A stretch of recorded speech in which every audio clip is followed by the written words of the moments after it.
Et si tout ce que vous avez toujours cru sur la richesse était incomplet, voire faux? On vous a dit qu'il fallait plusieurs sources de revenus, investir partout, multiplier les opportunités. Mais que se passerait-il si je vous disais que vous pouvez bâtir une véritable richesse avec une seule source de revenus? Oui, une seule. Imaginez-vous chaque jour aller au travail ou gérer votre activité en pensant que ce revenu unique est limité, alors qu'en réalité, il cache un potentiel immense que très peu de personnes savent exploiter. La vérité, c'est que la majorité des gens ne deviennent pas riches parce qu'ils manquent d'argent, mais parce qu'ils manquent de stratégie. Aujourd'hui, nous allons explorer les principes puissants inspirés de Napoleon Hill pour transformer un simple revenu en une machine à créer de la richesse. Ce ne sont pas des astuces rapides, mais des lois intemporelles qui ont changé la vie de milliers de personnes. Restez avec moi jusqu'à la fin, car la dernière leçon pourrait complètement changer votre façon de voir l'argent et votre avenir financier. Leçon 1. Maîtrisez votre source de revenus. La quête de la liberté financière commence souvent par une erreur fondamentale, celle de chercher une solution miracle à l'extérieur avant d'avoir consolidé sa base. Votre source de revenus actuelle, qu'elle soit un emploi salarié ou une petite entreprise, est le premier moteur de votre richesse.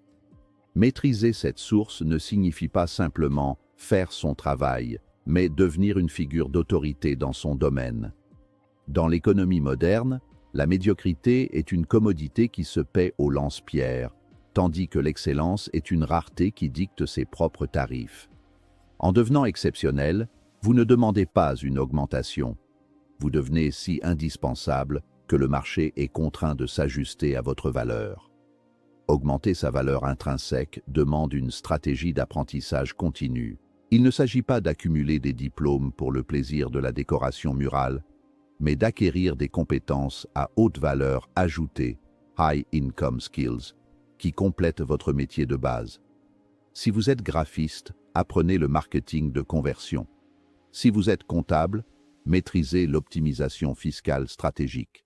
Cette hybridation des compétences crée une barrière à l'entrée pour vos concurrents et augmente mécaniquement votre taux horaire perçu.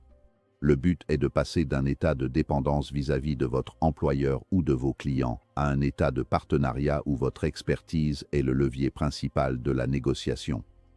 L'aspect psychologique de cette maîtrise est tout aussi crucial.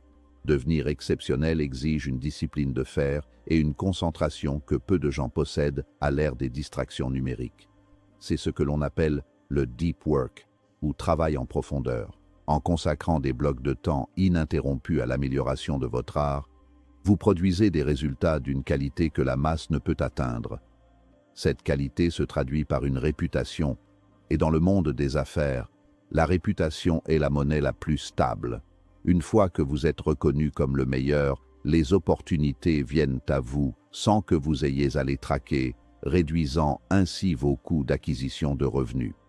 Enfin, maîtriser sa source de revenus, c'est aussi comprendre l'écosystème dans lequel on évolue. Vous devez connaître les chiffres, les enjeux de votre secteur et les problèmes non résolus de votre entreprise ou de votre marché. Celui qui résout les plus gros problèmes est celui qui reçoit les plus gros chèques. Au lieu de voir votre travail comme une corvée temporelle contre un salaire, voyez-le comme un laboratoire où vous testez votre efficacité. Chaque tâche accomplie est une répétition pour l'excellence. Cette approche transforme radicalement votre énergie quotidienne, attirant naturellement la faveur de vos supérieurs ou de vos partenaires d'affaires et posant les fondations inébranlables de votre édifice financier. Leçon 2. Contrôlez vos dépenses.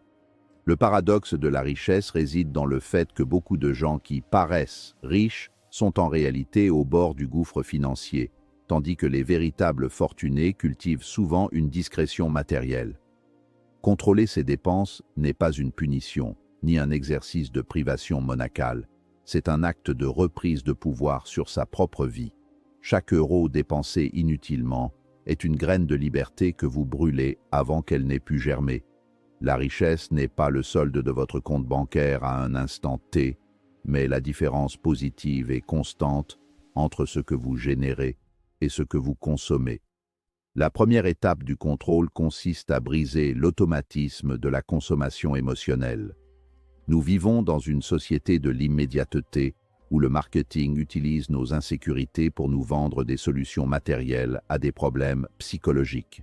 Pour contrer cela, il faut instaurer une discipline de faire, la règle de l'attente. Avant tout achat significatif, attendez 48 heures ou 30 jours. Vous découvrirez souvent que l'envie a disparu, prouvant que le besoin n'était qu'un mirage. En maîtrisant vos pulsions, vous reprenez les rênes de votre destin financier et vous cessez de travailler pour enrichir les propriétaires de marques de luxe ou de gadgets éphémères. Le budget n'est pas une prison, c'est une carte routière. Sans lui, vous naviguez à vue dans un océan de tentations. Un contrôle efficace des dépenses nécessite une traçabilité précise. Vous devez savoir exactement où va chaque centime. Cette conscience financière crée un choc nécessaire, celui de réaliser combien de petites dépenses futiles s'additionnent pour former des sommes colossales à la fin de l'année. En éliminant ces fuites d'énergie financière, vous dégagez une capacité d'épargne sans même avoir besoin d'augmenter vos revenus. C'est le principe de l'efficacité opérationnelle appliquée à la vie personnelle. Il est également essentiel de distinguer les dépenses qui sont des investissements de celles qui sont de pure perte. Acheter un livre ou suivre une formation est une dépense qui augmente votre valeur. Voir leçon 1. Acheter une voiture neuve à crédit pour impressionner ses voisins est une dépense qui vous appauvrit doublement, par la dépréciation de l'actif et par les intérêts du prêt. La véritable discipline consiste à vivre en dessous de ses moyens pendant une période donnée pour pouvoir, plus tard, vivre d'une manière que les autres ne pourront jamais se permettre. C'est le prix de la liberté, et ce prix se paie par la conscience et la retenue. Leçon 3. Transformer l'épargne en investissement. L'épargne seule est une stratégie perdante sur le long terme à cause de l'inflation, qui agit comme un impôt invisible sur votre stagnation. L'argent qui dort dans un coffre ou sur un compte courant perd de sa valeur chaque jour. Pour construire une véritable richesse, vous devez changer de paradigme. L'argent ne doit plus être considéré comme une finalité, mais comme un employé que vous envoyez travailler pour vous. Transformer l'épargne en investissement, c'est passer du statut de consommateur à celui de détenteur de capital.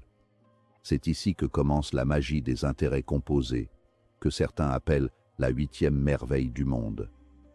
Investir demande une éducation financière solide pour éviter les pièges de la spéculation. Beaucoup confondent investir et parier. Le véritable investissement repose sur l'analyse, la compréhension de l'actif et la vision à long terme. Qu'il s'agisse d'immobilier, d'actions, d'obligations ou de création d'entreprises, l'objectif reste le même, acquérir quelque chose qui génère un flux de trésorerie ou qui prend de la valeur avec le temps. La clé n'est pas de trouver le coup parfait, mais de commencer tôt et d'être constant.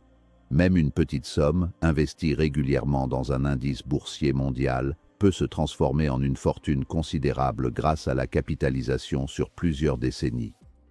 La diversification est le bouclier de l'investisseur. On ne met jamais tous ses œufs dans le même panier, car le marché est par nature imprévisible.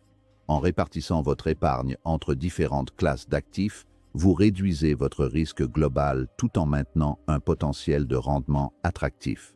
Cependant, la diversification ne doit pas servir d'excuse à l'ignorance. N'investissez jamais dans quelque chose que vous ne comprenez pas. Prenez le temps de lire, de vous former et de comprendre les mécanismes de rendement. Votre plus grand actif n'est pas l'argent que vous investissez, mais les connaissances que vous avez pour le gérer. Le passage de l'épargnant à l'investisseur est aussi un passage psychologique, celui de l'acceptation du risque calculé. L'épargnant a peur de perdre, l'investisseur a peur de manquer une opportunité de croissance. Pour réussir, il faut apprendre à gérer ses émotions, surtout quand les marchés sont volatiles. La patience est la vertu cardinale de l'investissement. La richesse solide se construit lentement, brique par brique. En réinvestissant systématiquement vos gains, vous créez un effet boule de neige qui devient inarrêtable. C'est ainsi que l'on se détache progressivement de l'obligation de travailler pour l'argent, car c'est désormais l'argent qui finance votre style de vie. Leçon 4. Développer un état d'esprit de richesse. L'état d'esprit est le logiciel qui fait tourner le matériel de vos actions quotidiennes. Si votre logiciel est programmé sur la pénurie, vous verrez des obstacles partout. Si votre logiciel est programmé sur l'abondance, vous verrez des opportunités là où les autres voient non des crises. Un état d'esprit de richesse commence par la responsabilité totale. Vous devez accepter que votre situation financière actuelle est le résultat de vos décisions passées et que votre situation future dépendra de vos décisions présentes. Blâmer l'économie, le gouvernement ou ses parents est un comportement de victime qui paralyse toute initiative de croissance. Penser en termes d'abondance signifie comprendre que la richesse n'est pas un gâteau à taille fixe dont la part de l'un réduirait celle de l'autre. La richesse se crée par la valeur que l'on apporte au monde. Plus vous aidez de personnes à résoudre leurs problèmes, plus vous devenez riche. Cet état d'esprit vous pousse à la collaboration plutôt qu'à la compétition féroce. Il vous permet de célébrer le succès des autres au lieu de le jalouser, car leur succès est la preuve que c'est possible pour vous aussi. La jalousie financière est un poison qui ferme les yeux sur les leçons que les riches pourraient nous enseigner. Le développement de cet état d'esprit passe aussi par le contrôle de son entourage et des informations que l'on consomme. Si vous passez votre temps avec des gens qui se plaignent du manque d'argent, vous finirez par adopter leur vision limitée. Recherchez la proximité de ceux qui voient grand, qui agissent et qui ont déjà atteint les résultats que vous visez. L'énergie est contagieuse. De même, remplacez la consommation de divertissements passifs par des contenus inspirants et éducatifs. Votre esprit est un jardin. Si vous n'y plantez pas consciemment les graines de la réussite, les mauvaises herbes du doute et de la complaisance y pousseront naturellement. Enfin, l'état d'esprit de richesse inclut la notion de résilience face à l'échec. Pour un esprit pauvre, une perte financière est une tragédie définitive. Pour un esprit riche, c'est un frais de scolarité payé à l'université de la vie. Chaque revers contient une leçon précieuse qui affine votre stratégie. La richesse est un marathon, pas un sprint.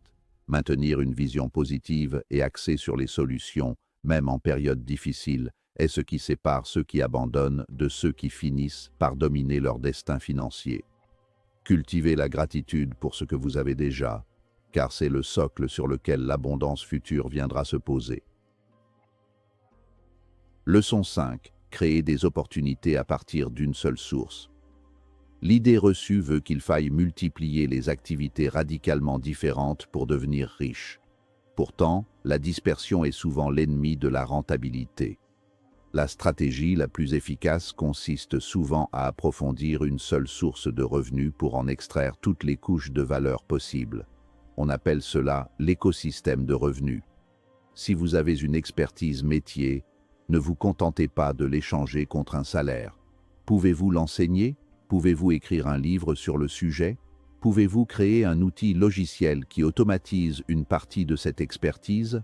En restant dans votre zone de génie, vous capitalisez sur ce que vous connaissez déjà au lieu de repartir de zéro. L'optimisation d'une source de revenus passe par la compréhension des leviers de multiplication. Le premier levier est celui de l'échelle.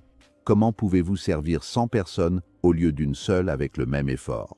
Le passage du service individuel au produit numérique, cours, e-book, application, est un exemple classique de création d'opportunités à partir d'une compétence unique. Vous ne changez pas de métier, vous changez de mode de distribution. Cette approche vous permet de décorréler votre revenu de votre temps, ce qui est le secret ultime de l'enrichissement massif sans burn-out. Un autre aspect de cette leçon est l'intrapreneuriat ou l'optimisation contractuelle. Au sein même d'un emploi, vous pouvez créer des opportunités en proposant des projets innovants qui rapportent de l'argent à votre entreprise, en négociant ensuite un intéressement sur les résultats. C'est transformer une source fixe en une source variable et exponentielle. De même, si vous possédez une entreprise, vous pouvez explorer les revenus complémentaires, affiliation, maintenance, conseil stratégique. Chaque source de revenu principal possède des déchets ou des sous-produits qui, une fois emballés différemment, peuvent devenir des sources de profit à part entière. Enfin, créer des opportunités à partir d'une seule source signifie bâtir une marque personnelle autour de cette source. Votre nom doit devenir synonyme de votre expertise. Une marque forte attire des partenariats, des invitations à des conférences et des offres de conseils que vous n'auriez jamais soupçonnées au départ. En creusant profondément le même puits, vous finissez par atteindre une nappe phréatique d'opportunités illimitées. C'est la puissance du focus, focalisation. Au lieu d'être un amateur dans 10 domaines, soyez le maître absolu d'un seul et laissez cet écosystème se ramifier naturellement autour de votre pilier central. Construire une richesse à partir d'une seule source de revenus n'est pas une illusion, c'est une discipline, une vision et surtout une décision. La plupart des gens passent leur vie à chercher plus de sources, pensant que la solution est dans la quantité. Mais la vérité révélée par Napoleon Hill est simple. La qualité de votre gestion compte plus que le nombre de vos revenus. Lorsque vous maîtrisez votre source principale, que vous contrôlez vos dépenses, que vous investissez intelligemment et que vous développez un état d'esprit puissant, vous créez un effet de levier incroyable. Ce n'est plus seulement un revenu, c'est une fondation solide pour votre liberté financière. Rappelez-vous, chaque grande fortune a commencé quelque part, et souvent avec bien moins que ce que vous avez aujourd'hui. La différence, c'est la manière dont ces personnes ont utilisé ce qu'elles avaient. Alors, la vraie question est, allez-vous continuer à voir votre revenu comme une limite ou comme une opportunité? Votre futur financier dépend de votre réponse. Et le moment de commencer, c'est maintenant.